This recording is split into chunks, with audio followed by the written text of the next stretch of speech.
Good morning, traders. We write Wednesday or Thursday? Are we Thursday already? Thursday, 22nd of August, 2024. Welcome to the Flow Show. Ryan is out for the next couple of days, so I'll be your host here, Cayman.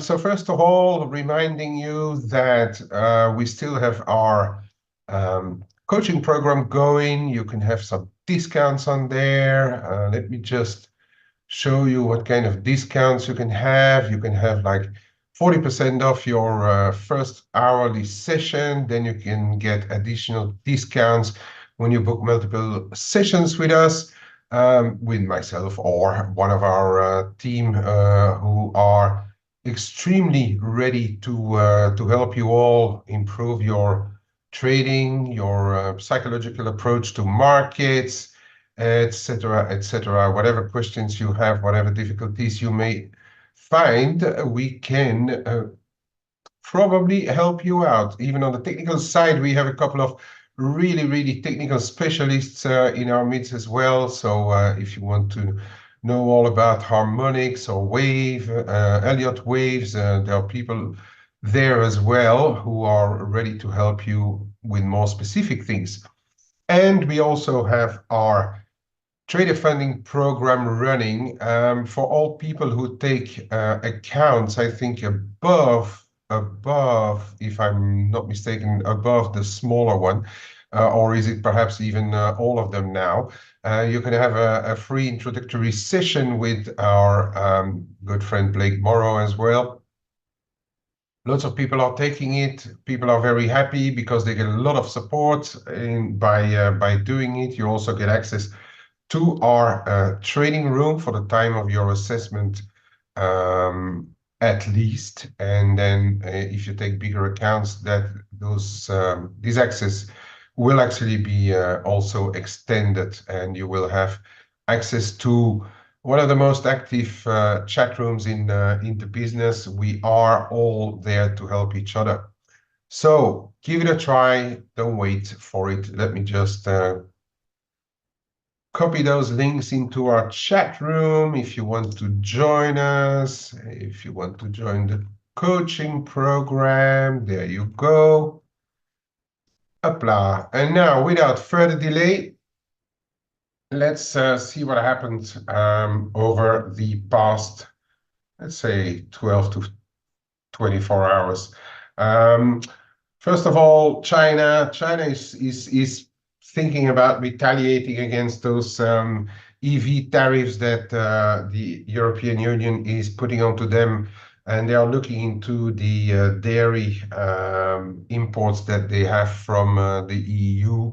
That would mean that they are looking at putting tariffs on some 2 billion euros equivalent of exports to China, but that's a pretty small retaliation piece, if you ask me, because the Europeans at least, they import as much as 13 or 14 billion dollars equivalent of EV stuff into Europe every year. So, but no, China is thinking about those. They're also a bit panicking, it seems, over the long-term bonds over there, because the PBOC found it necessary to comment on the long-term bond market, spurring traders not to go all bananas in there.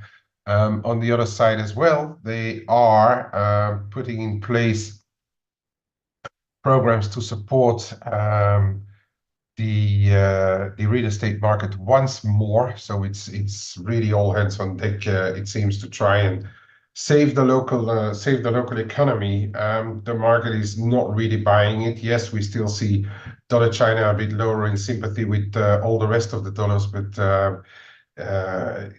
China is still not getting too much support from the investors because it is holding around PBOC fixings, which today finally they put a bit lower, around 712 and a quarter, if I'm not mistaken. Let me quickly, 712.28 today's fixing.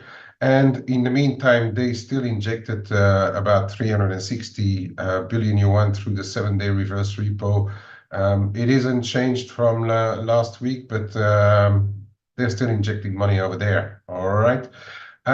In other news and other comments, actually not too much comment. We've heard that China and Russia are still making deals, planning on supporting tech and supporting green, even green constructions, etc. So they are still playing on the one hand with the Russians over there. Talking about that, I mean, the geopolitical side is still not really getting any better. There's still Russia, Ukraine going on, as we know. And today we have to pay a bit of attention to what's going to happen in the Middle East again, because we know that the Iranians announced some drone attack today, um, which should be not too far from now, because they said that it would happen on the 22nd in the afternoon over there. So that must be about now or in the upcoming hours. So watch out for what's happening on the geopolitical side again of things. Next, we are looking at some data which came out in the middle of all the other stuff. So the German tax revenue fell about 8% in July. That's another one that is not really going too well in Germany. And just give me a sec. Okay, I think we are going to talk straight away about that laughable payrolls benchmark revision that we saw from the BLS. So there was a report coming out 10 a.m. New York time, but then this actual report came out more than half an hour later, and that was what the market was waiting really for. The first one actually, right at the time of publication, sparked a fierce jump in especially the dollar yen, because the market was reading a report where the jobs market created 1.3% more jobs, and everybody was trying to make calculations. And we saw all kinds of numbers from virtually flat to -1 million. And then it took about half an hour before the actual report came out. And as we can see here, they printed finally within the ballpark of some of the bank's expectations between -600,000 and -1 million. We came out bang in the middle.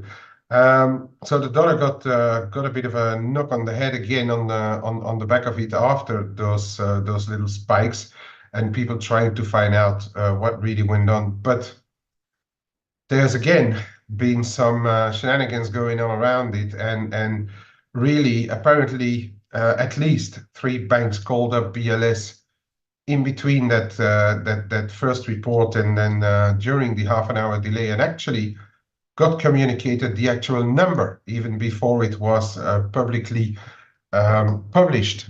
And I guess talk about insider trading is perhaps a bit much, but again, those official instances and especially the BLS, it seems that they still have problems with confidentiality, and they just perhaps in a moment of panic just spit out the number to a few selected banks. So I guess we are going to get yet another investigation in what's going on, and how many people actually can't shut up before an official publication. Yeah, great work if you can get it. I think I saw Mizuho and BNP Paribas somewhere were named in the amongst the banks that got the numbers. Yeah, you got Mizuho, Nomura, and BNP Paribas, apparently. At least those 3 got the numbers, which is really, really, really laughable, right? When we know that those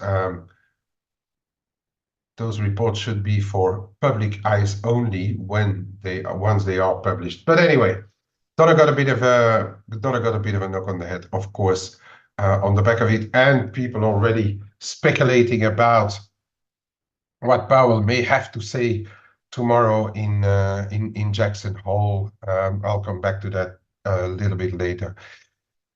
What else did we have? We had not too much. We did saw a big drop there just before in the mortgage applications as well. I think there's a bit of pain in the mortgage market. So um, none of what we are seeing right here and now is really supportive for the dollar or um, could continue to weigh unless we get much better PMIs this afternoon. But I guess those PMIs will be taken as a good excuse to perhaps sell dollars on any blip higher.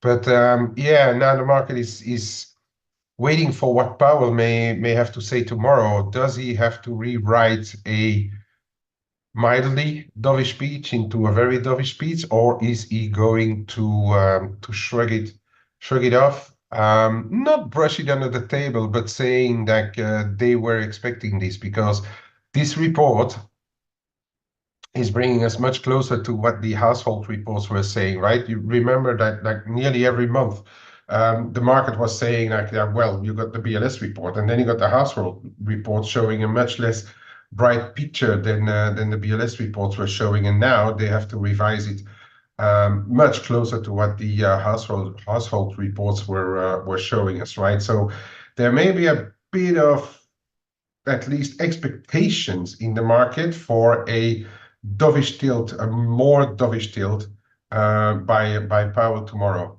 Okay. Then we got the crude. That was contrary to what the API was showing. API was expected to show a draw as well, but it showed actually a little build. But the crude inventories here, they showed actually a pretty decent draw. Not that it helped oil too much, and I'm going to come back today on having a quick look on oil as well because it is not looking too well for the moment, and perhaps we need a bit of a closer look at what's happening in the oil market as well today. Um, then we got a pretty decent 20-year bond auction. The market is still continuing to buy US bonds, still continuing to buy the slowdown, the potential cuts, or actually, if you look at the FOMC minutes, the sort of announced cuts. Those minutes really came back on the fact that they discussed a potential cut already in the past meeting, but the, the whole, well, nearly all of them voted for a standstill, although some now members really spoke about a cut being warranted, but then they all agreed upon the cut being warranted in the upcoming meeting, and so they basically announced as a rate cut in September. Okay, now the size of that rate cut, take away what may happen in Jackson Hole tomorrow, the size of that rate cut is probably going to be determined by the next jobs report, and I'd say more so than the next inflation report, which they all agreed upon that inflation is gradually coming back to lower levels. It is on its way, and we also heard in prior meetings that Powell already said that we don't have to hit the 2% for them to start moving. So now it's really the main focus is on jobs, and the jobs are saying that they are in for a cut. Now the next jobs report, the next FOMC report will probably determine on the size of the cut that we will get in. All right. For the time being, the market is overly pricing again a 25 BP cut, but the 50 BP cut is still somewhere around the zone of 30, somewhere between 30 and 35% chance of a 50 BP's cut, and that will be determined on the next jobs report. Right. Moving over, it's PMI day today. We started off with the Aussie PMI, the manufacturing PMI staying below sub 50. The services are relatively comfortably above the 50 mark. So that is keeping the the rates in Aussie relatively supported. We still see this imbalance virtually everywhere. Not well, actually everywhere apart from the UK. We are seeing this imbalance between manufacturing and services virtually everywhere. So that is something that has been going on for months and months. So I don't think that that would come as a big surprise, but we still see services as well doing relatively well. And also, if you look at the Japanese services PMI, has been doing relatively okay. All right. Japanese are still, though, continuing to buy a lot of foreign bonds. I think they still think that the bonds yields elsewhere are going to get down, and their own yields probably they're buying less of the JGBs in the expectations of the Bank of Japan continuing to hike at some stage, perhaps even this year. And by the way, talking about Japan, we just had a headline out saying that the BOJ may be considering analyzing wage trend in the Tenkan, and that is something that Ueda already mentioned. And of course, we all know that the Bank of Japan is really, really closely watching the wage trends, and a continued wage growth, if that transpires into the Tenkan, which comes out on a much more regular basis than other wage reports, wage negotiations, and perhaps they can have a clearer view there, because the Tenkan makes distinctions between big and smaller companies. They can have a much better judge of what's going on in wages in real time. So they plan to include that in their analyzing of the numbers, and they also said that it may have actually an effect on the monetary policy, and that's pretty important. And why is that very important? Because tomorrow morning in Japan, and that's around 9:30 Tokyo time, Ueda will appear in Parliament, and the expectations are, and of course, seeing especially that Kishida threw in the towel, and we are going to get new leadership in the LDP. So I expect the opposition to really grill Ueda on the moves that have happened after their last hike. Okay. So they hiked 15 BPs effectively. The yen started to strengthen, and then we had other effects, of course, elsewhere as well. But it created a bit of a psycho move, as we all know, in the yen, which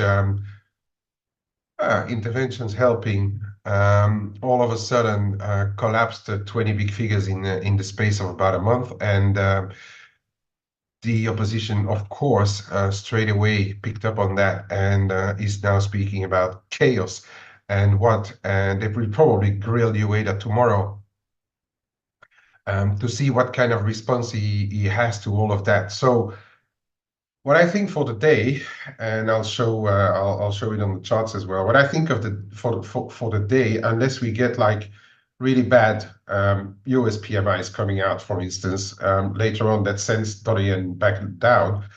If you also look already at what's happening in the yen process, it may be that the market is not worried, but is going to be a bit defensive on the yen today until they know what Ueda has to say tomorrow in Parliament. Because imagine that Ueda says, "Oh yes, we are going to be very cautious because we do not want to create chaos." They do want a smooth transition of the whole monetary policy adjustment. They do want smooth transition. So if Ueda says, "Yo, we may be holding back because we don't want to live this kind of month of July and August again, and the volatility is too high," we may see the yen perhaps being on the defensive into and potentially after also the intervention in Parliament by Ueda tomorrow. So for today and into tomorrow, I'm not saying that, I mean the yen is going to weaken, but we can already see the reaction that we had during our morning. that the yen is on the defensive versus quite a few currencies. Okay, so I think we have to be a bit cautious today on yen moves. It could be that we continue to see the yen well, mildly weakening, okay, and being quite volatile, or very volatile, I should say, over the past weeks. We wouldn't even wouldn't even exclude a move back above 146 at some stage, or stuff like sterling yen, Aussie yen, Kiwi yen picking up a little more steam, just out of precaution ahead of what Ueda may have to say and may have to defend himself against tomorrow in Parliament. Right. Now, over to the Eurozone PMIs. We had a French Olympic revival there, okay? The services PMI especially, and there the imbalance between manufacturing and services really shows quite a lot. Manufacturing PMI slowed more. Factory orders as well were pretty weak, but then the services, of course, saw an Olympic jump, and it's already been reported in by the comments of the PMI watchers here and there that this is an Olympic Games revival. So we need to watch what happens next month, because we could actually for September all of a sudden see a pretty big give back in there. So be a bit careful about what's going to happen on the September data, especially in the services here. And then services as normal. Germany still the weak, the sputtering engine of Europe. Even the services, it's still above 50, so still in expansion, but we do see a weaker print there as well. Manufacturing still really in a bad shape over in Germany, and we are summertime, so I mean perhaps this continues for another month or two before we may see a bit of a better data in there. But yeah, the services they didn't have the Olympic Games, obviously. So even services coming back a little bit. Also there, factory orders not doing very well. It's Germany is still in shambles, right? Eurozone is a mix of everything, of course. All the countries. I have not really seen. Do they have to come out on another day? That like for instance, Italian or do we already have Italian and Spanish PMIs, for instance? I'm just scrolling back through the week. Because I haven't seen them. But of course, obviously, the Eurozone PMIs are a mix of the whole lot. And then, are we talking about UK exceptionalism now? Well, that's perhaps a big word, but UK is doing markedly better than the Eurozone. Okay, even the manufacturing is in expansion, and the whole report is looking pretty decent. Okay, so we saw a reaction once more. Sterling was already doing pretty well. There are a few people calling for the to be very careful because the new government doesn't have any money. They will be talking about tax hikes soon. But then I was chatting with Gav in our room about it, and the autumn budget is only coming out on the 30th of October. So I mean, for those trying to counter sterling because it may have run far enough, I'd be a bit careful because the sterling is really doing very well still, and even if we can have some setbacks in stuff like the cable, for instance, look at how sterling is behaving in the crosses. It is still doing very well. And if you look at the euro sterling, it is very weak. And that is, of course, the main barometer because it's the main trading partner. And that's a good barometer for how the sterling is behaving here. And with those numbers, together with those, some say lukewarm or even below expectation, but I wouldn't call them below expectations. The GDP that we saw last week was also half decent. So I would not really stand in the way of this sterling just as yet. What's next? We've got the traditional Mexican half-month CPI, Mexican peso really, really suffering. We've got the Q2.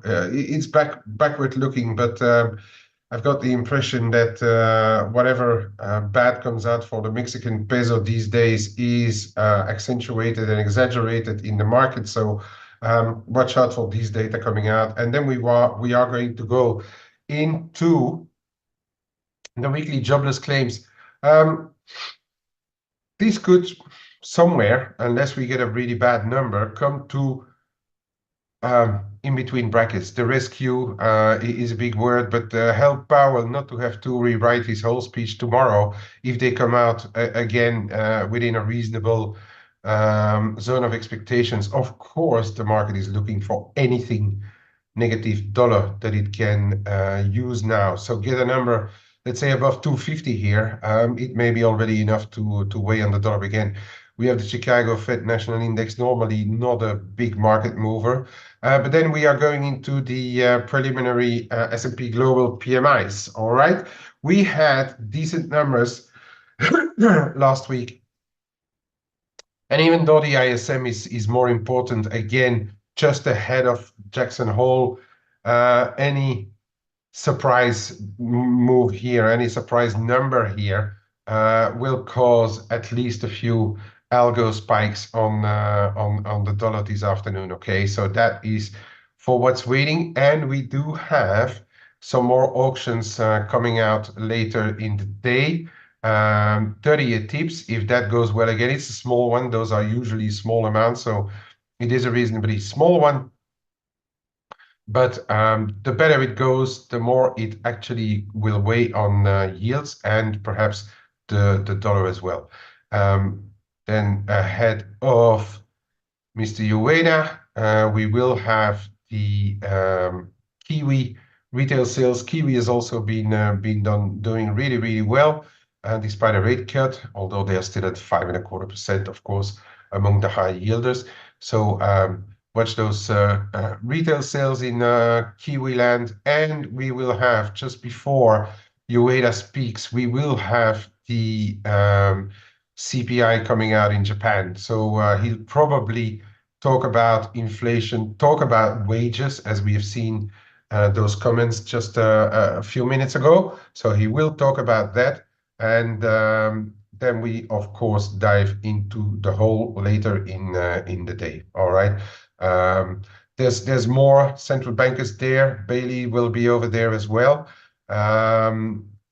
His vice governor will be there as well, and there's probably other central bankers who we'll hear from. But the main event is 10 a.m. tomorrow morning, New York time, 3 p.m. London time, 2 p.m. GMT. That's where we get to hear from Powell, and that's probably going to be the main event and likely be a dollar mover into the weekend. And that's it for what the news and data to come are that we have to wait for. Okay. Right, euro dollar.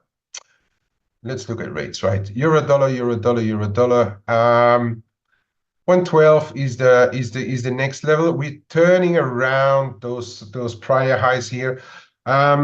Give and take the few pips that we saw a little blip on the French PMIs, but before the market realized that that was the Olympics month, and then it came back down on the Germans. Let me put it a little bit tighter, and we came back to that a little bit of a retracement here, but we're still turning around the prior high. Okay.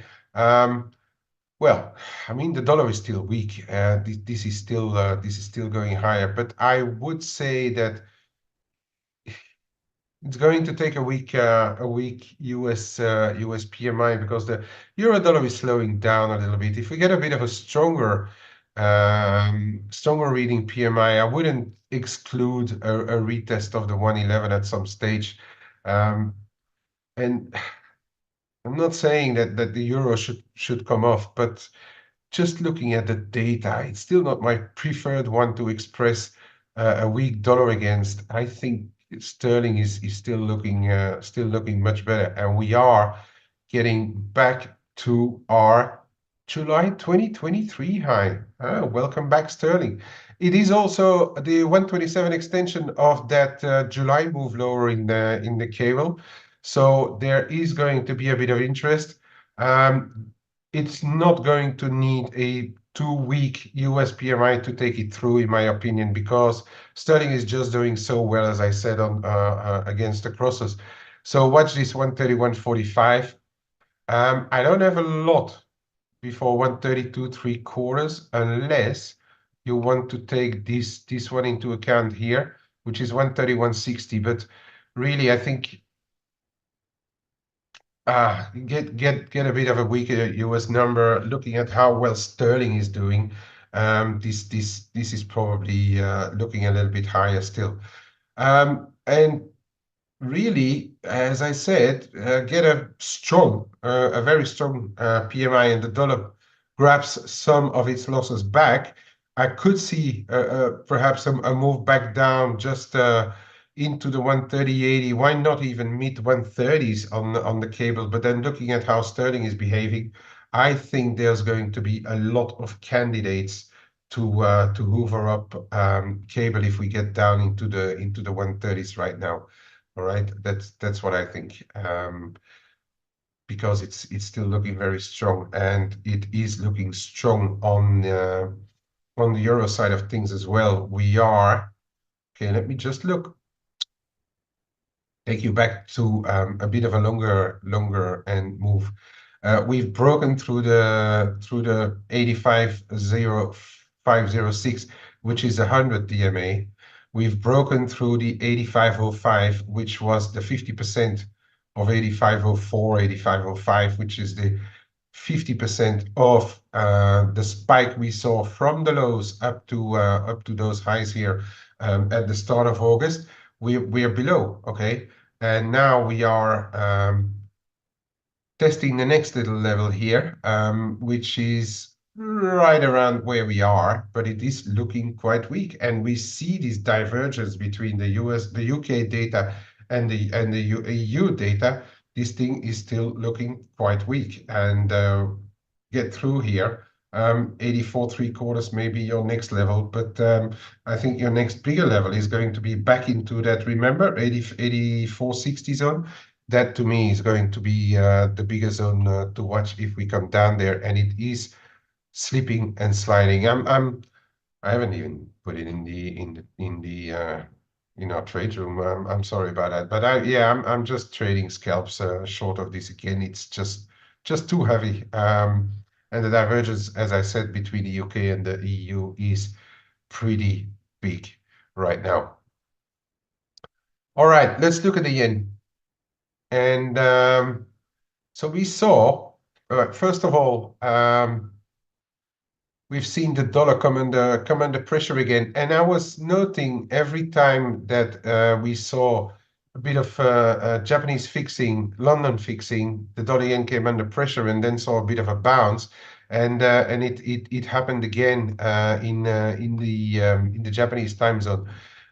So now we are trading slightly higher on the dollar yen. We're trading slightly higher on the yen crosses, especially sterling yen is doing really well.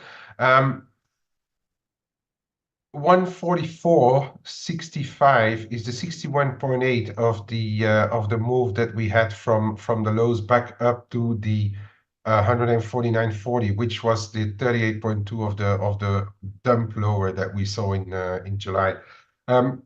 So that's a level that the market is seemingly buying at. It's also a bit of a springboard from where we started the move back up to 149. We had like a quick drop below yesterday after those revisions, those jobless revisions. And but it didn't last long, and now we are back here. We are back trading around 145.5. relatively neutral on the dollar yen, I would say. But again, if the market thinks that Ueda may screw back a little bit on the hawkishness, or um, gets too much of a grilling and says something about they may um, slow down the hiking cycle a bit, or the reduction in JGB buying a bit, because the amplitude of the moves that they have seen after the prior rate hike, it may be that we get back into levels somewhere around this, somewhere around 146 and a half. It's yen, right? It can, and it's volatile. So we can even get back into the 147s if he's really saying something dovish. But the main thing that I'm really showing this now is that be aware that he's speaking tomorrow, and be aware of the moves. And of course, you are aware of those, of the moves that we had on the back of the past job data in the US, because he's probably going to say like, yeah, but hey, hang on a minute. I mean, the US job market is slowing down. So, I mean, it's logic that the yen is strengthening because the interest rate differentials are coming down, okay? So he's probably going to defend. But if he says that, yes, we will try to avoid a chaos, we could see a bit more retracement in the end. All right. So I'm just warning against what may happen today. Another one that we have to talk about is dollar Canada, because we are slipping and sliding below the support area. There's a bit more here around 135, 60, 65, which is the 50% of the 2024 rally. So if people are long dollar CAD, they may choose to hide their stops just below the 135.60 zone if you want to push it. I've just like gone flat. I just want to see what's going on here really. I would be more than happy to start buying again if we retake 136, yeah, somewhere around there. If we retake 136, this move lower may have been just a slow stop washout and a dollar sell-off. It could all just happen, but for the time being, I'm just letting it be for what it is. If we do get weak PMIs, though, we may go for that extra stop run. So be aware of this 135.60 level as well, I would say. And also, and now I'm going to talk about what I told you in the beginning. Looking at oil, it's not at all. The Canadian dollar is not at oil, not at all on the oil bus right now, and it's looking really fragile. We are really turning around this trend line support, triangle support in oil. Um, the Chinese market, the US market slowing down, US exporting a lot. And even with those draws that we saw yesterday on the EIA report, we can't find a we can't find a bid for longer than geopolitical spikes. OPEC is really having a tough job to keep oil up. It has to get back above 72, 72 and a half to start a bit of more recovery, which it could do. This could be a bit of a fakey, and then we get back into the triangle. But look at from when the whole story started, and OPEC and whatever you want, the lows are higher. And again, we printed a higher low up around 80, and it's coming back down. So we could still be trading up and down in the triangle, but it's going to still need a Chinese revival. It's going to need a perhaps a stronger global economy to start going up again. But if you look at positives, yeah, assuming that somewhere we get some resolution at some stage about the geopolitical situation in the world, which is probably not yet there, despite the geopolitics, it has not been really supported more than those spikes. So if you get some better geopolitical news, it may even come down more. Okay, I'm really not buying this here, and I'd rather look for already perhaps 74 and a half, 75 to come in off it now. So that the thing I was looking at. And it's very tough to trade the currencies on the back of oil, okay? If you look at Brent has come down as well, but the Norwegian kroner has not really followed the whole trade, right? Quick look at the commodities. We are still in break territory, of course, on the Aussie, but it's a while away to get back to 68 the figure, and then if ever over the course of the next couple of days, all right, we are going to go back into this zone, and I reiterate what I said in July. Watch out for this 68 figure a quarter zone. All right, there's a lot going on there. If ever it gets up there on the Aussie, 68 figure a quarter is going to be a very, very, very good zone to monitor. All right, just wanted to highlight this zone because it's relatively important. Kiwi trying to break the longer term trend line here, and it's all happening around 61 40 50. We are trading on it. We are trading 61 55 57, right where it is right now, right where this trend line comes in, and right where the fips are coming in. So it's an important level here, in my opinion. Okay, I know people have watching 62. It is, of course, a triple or so top, or even quadruple top here. But I already would say for the end of the week, watch out where we are in the Kiwi dollar, all right? And then if tricky area, yeah, tricky area in dollar CAD. Anyone having anything else to talk about, guys, before I close for the day? More than happy to take your some questions. Yeah, dollar rand here. It's trying to get back into the triangle. 1794.95 and then 18. Watch those two levels. If we start to creep higher, we could be in for a bit of a sympathy move in sympathy with the mix perhaps. Euro Kiwi, yeah. Euro Kiwi, look where we held. I spoke about it. I don't know where you were with us when you were you were with us, Philip. When I spoke about the Euro Kiwi, about the low 180s, it's trying to hold, right? It's trying to hold around here. So keep an eye on what's happening if ever we get back into the 181s. Okay, 181 and a half, 181 three quarters. If risk doesn't falter, and looking at equity markets, risk is not faltering right now.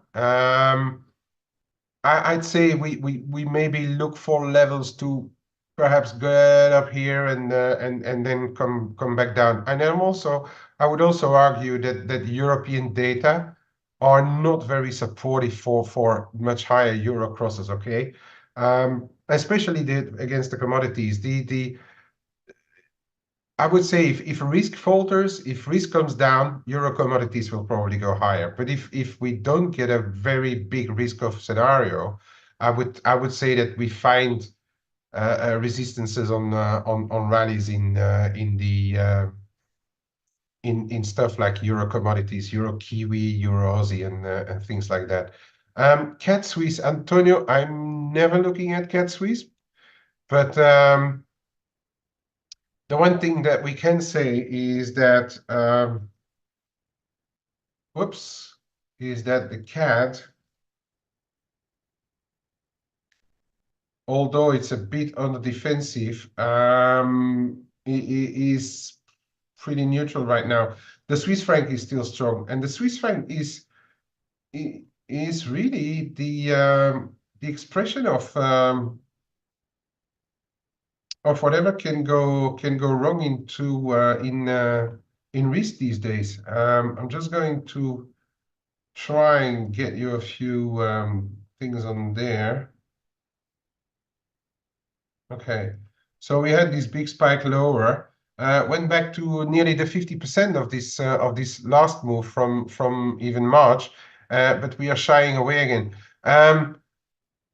I don't know if you're long or short, but yeah, it's a bit far away perhaps for day traders. But I keep an eye on 63.15 if you're a day trader. Also, if you're a little bit longer term trader and you are in this move, I think the 50% here, because we rallied back up to 63.75 and then failed. 63.90. If it goes back up, then we should see it a bit higher. I am not trading this because I don't know, but for the S&P is probably not liking much of these moves, but you can't look besides the fact that Swiss is really the one currency that is trading risk off right now, and looking at equity markets. Of course, the Swiss is strong because the interest rate differentials with the Swiss and the US have reduced. They also saw, if I'm not mistaken, a very good retail sales report last week when I was off in Switzerland, so that may help as well. If you're looking at the other side, look at what's happening low 62s, I'd say 62.15 around. If that gets retested and hold, perhaps we can start to range a little bit. But I don't really see anything to do around here in Swiss. Metals, gold is still holding. We're kind of forming a bit of a triangle here. And consolidation triangle, okay? But then looking at how the rest of the dollars behaved yesterday after this jobs revision, I'm actually starting to wonder if it's running a little bit out of puff, really gold. And I'd like to see it start to get back above. Okay, 25. This is a bit tight right now because we are nearly at the apex of the triangle already. But I'd like to see it get back above that 25, 20, 25 zone to really say we are going to go. It's strong, and there's little reason to sell it, okay? But I'm remain cautious, long but cautious, and I did that yesterday on the report, and then let them go this morning a bit between 25.07 and 25.10 because it's just consolidating, it seems right now. But it is a very bullish consolidation still for as long as you stay, if you're a day trader, 2500, 2590, and if you're a little bit longer term trader, for as long as it stays above 24.80, 85, nothing's changed really in the picture. Silver still struggling with the 30 zone, okay? You know what? Get mild PMIs today. Bit of a small setback, but if you get good PMIs, we could see a bit of a setback in sympathy with the rest of the dollars. But remember what I say, silver needs a pretty decent economy to continue to rally. So, and we've also seen like a pretty bullish equities and everything. Like, so the market is still not giving up on the Goldilocks scenario, soft landing scenario. So this is going to actually need a little bit better PMIs or less weak PMIs to continue to push through 30. And that's it for me for today, guys. Wishing you successful trading. Watch out for what's going to happen. As I said, Ueda, Jackson Hole, of course, but the PMIs, okay, the PMIs, keep an eye on the PMIs. Have a good day, everybody. Hey traders, this is Blake Morrow with ForexAnalytix. Thanks for stopping by our YouTube channel. Don't forget to like these videos, share them, and subscribe to our channel so you don't miss any of the content that we provide here for free. Thanks for stopping by. I'll see you in the next video.